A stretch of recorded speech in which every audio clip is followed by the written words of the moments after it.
ಕಾಶ್ಮೀರ್ ನಮ್ ಕೈ ಕೆಳಗಿರಬೇಕು. ಇದು ಮೊನ್ನೆ ಕೊಟ್ಟಿರೋ ಸ್ಟೇಟ್ಮೆಂಟ್.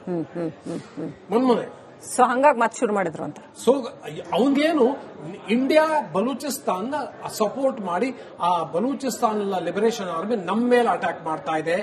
ಈಗ ಕಾಶ್ಮೀರದಲ್ಲಿ ನಾವು ತೊಂದರೆ ಶುರು ಮಾಡಿದ್ರೆ ಇಂಡಿಯಾ ಸುಮ್ಮನಾಗತ್ತೆ. ಬಲೂಚ್ ನಾವು ಟ್ರಬಲ್ ನ ಸಾರ್ಟ್ ಔಟ್ ಮಾಡಬಹುದು. ಈ ಮಾತು ಇಂಟೆಲಿಜೆನ್ಸ್ ನೆಟ್ವರ್ಕ್ ಇದೇ ಅಮಿತ್ ಶಾ ಹೇಳಿದೆ. ಇದೇ ಅಮಿತ್ ಶಾ. ಓಕೆ. ಸೊ ಆಗಲೇ ಅರ್ಥ ಮಾಡ್ಕೋಬೇಕಾಗಿತ್ತು. ಇಲ್ಲ ಸರಿ ಇಲ್ಲ, ಯಾವುದೋ ಇದನ್ನ ಸರಿ ಇದು ಸಿಚುವೇಶನ್ ಸರಿಯಾಗಿಲ್ಲ, ಏನಾರು ತೊಂದರೆ ಆಗೋ ಸಾಧ್ಯತೆ ಇದೆ. ಯಾವ ತರ ತೊಂದರೆ ಆಗೋ ಸಾಧ್ಯತೆ ಇದೆ?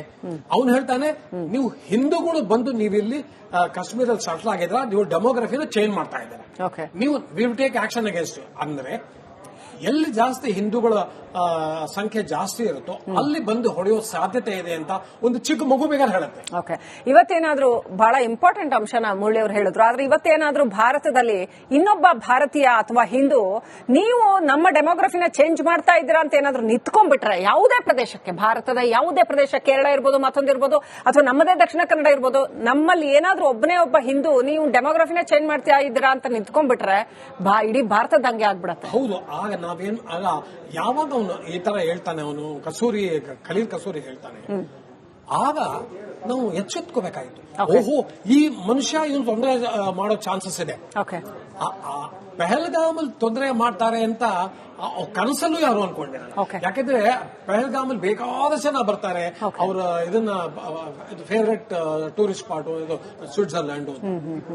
ಆದರೆ ಇಂಪಾರ್ಟೆಂಟ್ ಟೂರಿಸ್ಟ್ ಸ್ಪಾಟ್ ದಾಲ್ ಲೇಕ್ ಇರ್ಬೋದು ಅಥವಾ ಇದನ್ನ ಪಹಲ್ಗಾಮ್ ಇರ್ಬೋದು, ಇಂತಹ ಜಾಗಗಳಲ್ಲಿ ಪೊಲೀಸ್ನಾಗ್ಲಿ ಅಥವಾ ಇದನ್ನ ಇಂಡಿಯನ್ ಆರ್ಮಿ ಸೋಲ್ಜರ್ಸ್ನಾಗ್ಲಿ ಅವರು ಡಿಪ್ಲಾಯ್ ಮಾಡಬಹುದಾಗಿತ್ತು. ಮಾಡೋದ್ರಲ್ಲೇನು ತಪ್ಪಿಲ್ಲ. ನೋಡಿ, ಅವರು ಆ ಚಂದ್ರಶೇಖರ್ ತಪ್ಪಿಸ್ಕೊಂಡ್ ಬಂದ ಅವರು ಹೇಳ್ತಾರೆ, ಸರ್ ನಾವ್ ಅನ್ಕೊಂಡ್ವಿ ಇಲ್ಲಿ ಏನ್ ತೊಂದರೆ ಇಲ್ಲ ಸರ್, ಎಲ್ಲ ಸಿಚುವೇಶನ್ ನಾರ್ಮಲ್ ಇದ್ರೊಳಗೆ ಅನ್ಕೊಂಡ್ ನಾವು ಹೋದ್ವಿ ಅಂತ. ಇವತ್ತು ಕಂಪ್ಲೀಟ್ ನಮ್ಮ ದೇಶದ ಜನತೆ ಹಂಗೆ ಅನ್ಕೊಂಡಿದ್ದಾರೆ. ಕಾಶ್ಮೀರಲ್ಲಿ ಏನೂ ತೊಂದರೆ ಇಲ್ಲ, ಎಲ್ಲ ಚೆನ್ನಾಗಿದೆ, ಅಲ್ಲಿ ಹೋಗಿ ನೋಡ್ಕೊಂಬರೋಣ. ಆದ್ರೆ ಅದನ್ನ ಬ್ಯಾಕ್ ಗ್ರೌಂಡ್ ಇವೆಲ್ಲ ನಡೀತಾ ಇತ್ತು. ಅದ್ರ ಟ್ರಿಗರ್ ಪಾಯಿಂಟ್ ಏನು? ಆ March 11 Zafar express incident. But ಈಗ ಇಷ್ಟೆಲ್ಲ ಇಂಟೆಲಿಜೆನ್ಸ್ ನಿಮ್ಮ ಹತ್ರ ಇತ್ತು, ನಿಮಗೆ ಒಂದ್ಯಾರೋ ತೊಂದರೆ ಆಗತ್ತೆ ಅಂತ ಗೊತ್ತಿತ್ತು. ಆಮೇಲೆ ಪೀರ್ ಪಂಜಾಲ್ ರೇಂಜ್ ಇಂದ ಇವರು ಉಗ್ರರು ಬರ್ತಾ ಇದಾರೆ ಅಂತ ಗೊತ್ತು. ಯಾಕಂದ್ರೆ ಇವತ್ತು ಉಗ್ರ ಯಾರೋ ಇದು ಟೆರರಿಸ್ಟ್ ಎಲ್ಲ ಬರ್ತಾ ಇರೋದೇ ಪೀರ್ ಪಂಜಾಲಿಂದ.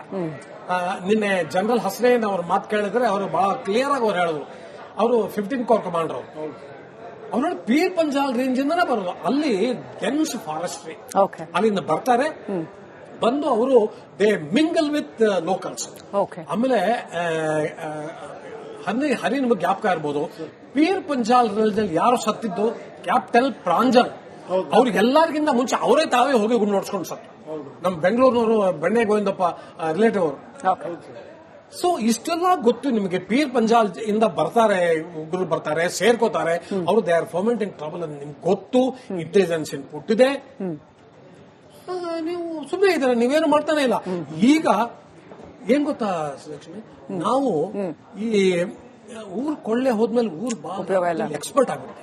ಎಕ್ಸ್ಪರ್ಟ್ಸ್ ನಾವು ಎಲ್ಲ ಏನು ಹೊಡೆಸ್ಕೊಂಡು ಆಮೇಲೆ ಐ ಕಂಡಮ್, ನಾವು we will take action.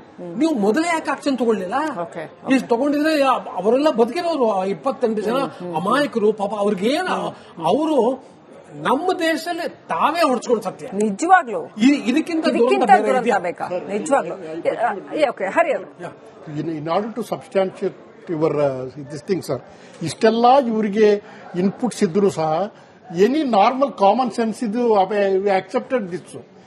Secondly, this ISI agent chief ಆಗಿದ್ದಲ್ಲ ಅವನು ಮುನೀರ್ದು ಮೊನ್ನೆ ಹೋದ ವಾರದ್ದು 10 ದಿವಸದ್ದು ಮುಂದೆ ಹಿಂದೂಗಳು ಅದು ಇದು ಮುಸ್ಲಿಮ್ಸ್ ಇದು ಹಾಗೆ ಒಂದು ಸ್ಟೇಟ್ಮೆಂಟ್ ನೀವು ಕೇಳಿರ್ಬೇಕು. ಅದು ನೀವು ಹೇಳ್ತಾ ಇರೋದು chief of army staff Munir ಮುಲ್ಲಾ ತರ ಮಾತಾಡಿದ್ದಾರೆ.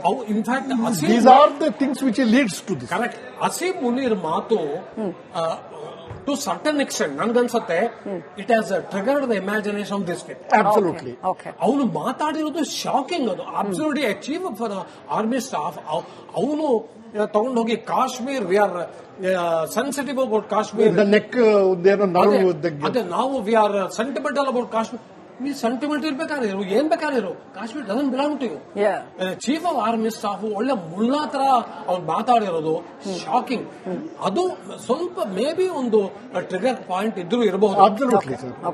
ಆಮೇಲೆ ಅವನು ಮಾತಾಡಿರೋದು, ಸೈಫುಲ್ಲಾ ಮಾತಾಡಿರೋದು, March 11 incident, Jaffar express, Balochistan ಎಲ್ಲ ಸೇರ್ಕೊಂಡು ಇವ್ರು ಏನ್ ಮಾಡಿದ್ದಾರೆ, ಫಸ್ಟ್ ವೀಕ್ ಆಫ್ ಏಪ್ರಿಲ್ ಇಂದ ಇವ್ರು ಎಕ್ಸಾಕ್ಟ್ಲಿ ಲೈಕ್ ಇದು ಬಾಂಬೆಲ್ ಆಯ್ತಲ್ಲ, ಅವರು ಒಂದು ವಾರ ಸರ್ವೆ ಮಾಡಿದ್ದಾರೆ, ಟಾರ್ಗೆಟ್ ಸರ್ವೆ ಮಾಡಿದ್ದಾರೆ.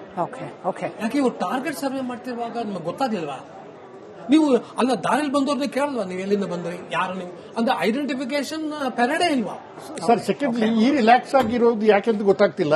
ಇವನ್ ನಮ್ಮ ಊರಲ್ಲಿ ಒಂದು ಜಾತ್ರೆ ನಡೆದರೆ ಒಂದು 10 ಜನ ಪೊಲೀಸ್ನವರು ಅಲ್ಲಿ ಪಿಕೆಟ್ಸ್. ಹೌದು ಸರಿ. ಈಗ ನಾವ್ ಏನಾದ್ರು ಒಂದು ಇದನ್ನ ರಾಂಗ್ ರೂಟ್ ಅಲ್ಲಿ ಬೈ ಮಿಸ್ಟೇಕ್ ಹೋದ್ರೆ ಯಾರೇ ನೀವು ನಿಮ್ದು ಐ ಕಾರ್ಡ್ ತೋರಿಸ್ರಿ, ನಿಮ್ದು ಡ್ರೈವಿಂಗ್ ಲೈಸೆನ್ಸ್ ತೋರಿಸ್ರಿ ಅಂತ ಕೇಳ್ತೀವಲ್ಲ, ಅಲ್ಲಿ ಯಾಕೆ ಮಾಡಬಾರ್ದು ಸರ್? 4 ಮಿಷನ್ ಗನ್ಗಳನ್ನ ಸೈಡ್ ಮೇಲೆ ಹೈಟ್ಸ್ ಅಲ್ಲಿ ಡಿಪ್ಲಾಯ್ ಆಗಿದ್ದಿದ್ರೆ ಈ ಕಾರಣಕ್ಕೆ ಬರಬೇಕಾಗಿತ್ತು. ಅದೇನಿಲ್ಲ, ಒಂದು 20-25 ಜನ, 25 ಬೇಡ, ಒಂದು 10-15 ಅಂತ ಇಟ್ಕೊಳ್ಳಿ, ಪೊಲೀಸು ಅಥವಾ ಆರ್ಮಿ ಡಿಪ್ಲಾಯ್ ಮಾಡಿದ್ರೆ ಪಹಲ್ಗಾಮ್ ಅಲ್ಲಿ ಇವ್ರು ಯಾರು ಸಾಯ್ತಾ ಇಲ್ಲ. ಅಬ್ಸಲ್ಯೂಟ್ಲಿ. ಓಕೆ, ಬಹಳ ಬಹಳ ಇಂಪಾರ್ಟೆಂಟ್ ಆದಂತಹ ಮಾತುಗಳನ್ನ, ಸೂಕ್ಷ್ಮವಾದ ನುಡಿಗಳನ್ನ ಹೇಳಿದ್ದಾರೆ ಮುರಳಿ ಅವರು ಹಾಗೂ ಹರಿ ಅವರು ಇಬ್ರು ಕೂಡ. ಜೊತೆಗೆ ಏನೇನ್ ಮಾಡಬಹುದಾಗಿತ್ತು ಅಂತ ಇನ್ನೂ ಸಾಕಷ್ಟು ಕುತೂಹಲ ಇದೆ. ನಾವು ಮೇಲ್ನೋಟಕ್ಕೆ ಅಂದ್ಕೊಂಡಷ್ಟು ಸುಲಭವಾಗಿಲ್ಲ ಇದು ಯಾವುದೋ ಸಂಗತಿಗಳು. ಇವೆಲ್ಲವೂ ಕೂಡ ಒಂಥರ ಜಿಯೋ ಪಾಲಿಟಿಕ್ಸ್ ಗೆ ಕನೆಕ್ಟೆಡ್ ಇದಾವೆ. ಇವೆಲ್ಲವೂ ಬಹಳ ಬಹಳ ಸ್ಟ್ರಾಟಜೈಸ್ ಮಾಡಿರ್ತಕ್ಕಂಥ ಕೃತ್ಯಗಳು. ಆಲ್ ಆಫ್ ಅ ಸಡನ್ ಏನೋ ಆಗೋಯ್ತು, ಕೇವಲ ಇಸ್ಲಾಮಿಕ್ ರಿಲಿಜನ್ ಅಷ್ಟಕ್ಕಾಗೋಯ್ತು ಅಂತಲ್ಲ, ಇದೆಲ್ಲದಕ್ಕೂ ಕೂಡ ಬಹಳ ವೆಲ್ ಥಾಟ್ ಕೃತ್ಯಗಳು ಇವೆಲ್ಲವೂ ಕೂಡ ಅಂತ. ಸೊ ಇದ್ರ ಬಗ್ಗೆ ಇನ್ನಷ್ಟು ಮಾತಾಡೋಣ. ಏನ್ ಮಾಡುತ್ತೆ ಭಾರತ ಮುಂದೆ ಅಂತ. ಹಿಂದಿನ ಭಾರತ ಅಂತೂ ಅಲ್ಲ ಇದು, ಖಂಡಿತವಾಗ್ಲೂ ಒಂದು ದುರ್ಬಲ ಭಾರತ ಅಲ್ಲ. ಖಂಡಿತವಾಗ್ಲೂ ಈಗ ಪ್ರತಿಷ್ಠೆಯ ಪ್ರಶ್ನೆ, ಮರ್ಯಾದೆಯ ಪ್ರಶ್ನೆ. Kashmir doesn't belong to you. Chief of army staff ಒಳ್ಳೆ ಮುಳ್ಳಾ ತರ ಅವ್ರು ಮಾತಾಡಿರೋದು ಶಾಕಿಂಗ್. ಅದು ಸ್ವಲ್ಪ ಮೇ ಬಿ ಒಂದು ಟ್ರಿಗರ್ ಪಾಯಿಂಟ್ ಇದ್ರೂ ಇರಬಹುದು. ಆಮೇಲೆ ಅವನು ಮಾತಾಡಿರೋದು, ಸೈಫುಲ್ಲಾ ಮಾತಾಡಿರೋದು, March 11 incident, Jaffar express, Balochistan ಎಲ್ಲ ಸೇರ್ಕೊಂಡು ಇವ್ರು ಏನ್ ಮಾಡಿದ್ದಾರೆ, ಫಸ್ಟ್ ವೀಕ್ ಆಫ್ ಏಪ್ರಿಲ್ ಇಂದ ಇವ್ರು ಎಕ್ಸಾಕ್ಟ್ಲಿ ಲೈಕ್ ಇದು ಬಾಂಬೆಲ್ ಆಯ್ತಲ್ಲ, ಅವರು ಒಂದು ವಾರ ಸರ್ವೆ ಮಾಡಿದ್ದಾರೆ, ಟಾರ್ಗೆಟ್ ಸರ್ವೆ ಮಾಡಿದ್ದಾರೆ. ಯಾಕೆ ಇವ್ರು ಟಾರ್ಗೆಟ್ ಸರ್ವೆ ಮಾಡ್ತಿರುವಾಗ ನಿಮ್ಗೆ ಗೊತ್ತಾಗ್ಲಿಲ್ವಾ? ನೀವು ಅಲ್ಲ ದಾರಿಲಿ ಬಂದವ್ರನ್ನ ಕೇಳಲ್ವಾ, ನೀವು ಎಲ್ಲಿಂದ ಬಂದ್ರಿ, ಯಾರು ನೀವು ಅಂದ್ರೆ ಐಡೆಂಟಿಫಿಕೇಶನ್ ಪೆರಡೇ ಇಲ್ವಾ ಸರ್? ಸೆಕೆಂಡ್ಲಿ ಈ ರಿಲ್ಯಾಕ್ಸ್ ಆಗಿರೋದು ಯಾಕೆಂತ ಗೊತ್ತಾಗ್ತಿಲ್ಲ. ಇವನ್ ನಮ್ಮ ಊರಲ್ಲಿ ಒಂದು ಜಾತ್ರೆ ನಡೆದರೆ ಒಂದು 10 ಜನ ಪೊಲೀಸ್ನವರು ಅಲ್ಲಿ ಪಿಕೆಟ್ಸ್. ಹೌದು ಸರಿ. ಈಗ ನಾವ್ ಏನಾದ್ರು ಒಂದು ಇದನ್ನ ರಾಂಗ್ ರೂಟ್ ಅಲ್ಲಿ ಬೈ ಮಿಸ್ಟೇಕ್ ಹೋದ್ರೆ ಯಾರೇ ನೀವು ನಿಮ್ದು ಐ ಕಾರ್ಡ್ ತೋರಿಸ್ರಿ, ನಿಮ್ದು ಡ್ರೈವಿಂಗ್ ಲೈಸೆನ್ಸ್ ತೋರಿಸ್ರಿ ಅಂತ ಕೇಳ್ತೀವಲ್ಲ, ಅಲ್ಲಿ ಯಾಕೆ ಮಾಡಬಾರ್ದು ಸರ್? ಒಂದು 4 ಮಿಷನ್ ಗನ್ಗಳನ್ನ ಸೈಡ್ ಮೇಲೆ ಹೈಟ್ಸ್ ಅಲ್ಲಿ ಡಿಪ್ಲಾಯ್ ಆಗಿದ್ದಿದ್ರೆ ಈ ಕಾರಣಕ್ಕೆ ಬರಬೇಕಾಗಿತ್ತು. ಅದೇನಿಲ್ಲ, ಒಂದು 20-25 ಜನ, 25 ಬೇಡ, ಒಂದು 10-15 ಅಂತ ಇಟ್ಕೊಳ್ಳಿ, ಪೊಲೀಸು ಅಥವಾ ಆರ್ಮಿ ಡಿಪ್ಲಾಯ್ ಮಾಡಿದ್ರೆ ಪಹಲ್ಗಾಮ್ ಅಲ್ಲಿ ಇವ್ರು ಯಾರು ಸಾಯ್ತಾ ಇಲ್ಲ. ಅಬ್ಸಲ್ಯೂಟ್ಲಿ. ಓಕೆ, ಬಹಳ ಬಹಳ ಇಂಪಾರ್ಟೆಂಟ್ ಆದಂತಹ ಮಾತುಗಳನ್ನ, ಸೂಕ್ಷ್ಮವಾದ ನುಡಿಗಳನ್ನ ಹೇಳಿದ್ದಾರೆ ಮುರಳಿ ಅವರು ಹಾಗೂ ಹರಿ ಅವರು ಇಬ್ರು ಕೂಡ. ಜೊತೆಗೆ ಏನೇನ್ ಮಾಡಬಹುದಾಗಿತ್ತು ಅಂತ ಇನ್ನೂ ಸಾಕಷ್ಟು ಕುತೂಹಲ ಇದೆ. ನಾವು ಮೇಲ್ನೋಟಕ್ಕೆ ಅಂದ್ಕೊಂಡಷ್ಟು ಸುಲಭವಾಗಿಲ್ಲ ಇದು ಯಾವುದೋ ಸಂಗತಿಗಳು. ಇವೆಲ್ಲವೂ ಕೂಡ ಒಂಥರ ಜಿಯೋ ಪಾಲಿಟಿಕ್ಸ್ ಗೆ ಕನೆಕ್ಟೆಡ್ ಇದಾವೆ. ಇವೆಲ್ಲವೂ ಬಹಳ ಬಹಳ ಸ್ಟ್ರಾಟಜೈಸ್ ಮಾಡಿರ್ತಕ್ಕಂಥ ಕೃತ್ಯಗಳು. ಆಲ್ ಆಫ್ ಅ ಸಡನ್ ಏನೋ ಆಗೋಯ್ತು, ಕೇವಲ ಇಸ್ಲಾಮಿಕ್ ರಿಲಿಜನ್ ಅಷ್ಟಕ್ಕಾಗೋಯ್ತು ಅಂತಲ್ಲ, ಇದೆಲ್ಲದಕ್ಕೂ ಕೂಡ ಬಹಳ ವೆಲ್ ಥಾಟ್ ಕೃತ್ಯಗಳು ಇವೆಲ್ಲವೂ ಕೂಡ ಅಂತ. ಸೊ ಇದ್ರ ಬಗ್ಗೆ ಇನ್ನಷ್ಟು ಮಾತಾಡೋಣ. ಏನ್ ಮಾಡುತ್ತೆ ಭಾರತ ಮುಂದೆ ಅಂತ. ಹಿಂದಿನ ಭಾರತ ಅಂತೂ ಅಲ್ಲ ಇದು, ಖಂಡಿತವಾಗ್ಲೂ ಒಂದು ದುರ್ಬಲ ಭಾರತ ಅಲ್ಲ. ಖಂಡಿತವಾಗ್ಲೂ ಈಗ ಪ್ರತಿಷ್ಠೆಯ ಪ್ರಶ್ನೆ, ಮರ್ಯಾದೆಯ ಪ್ರಶ್ನೆ.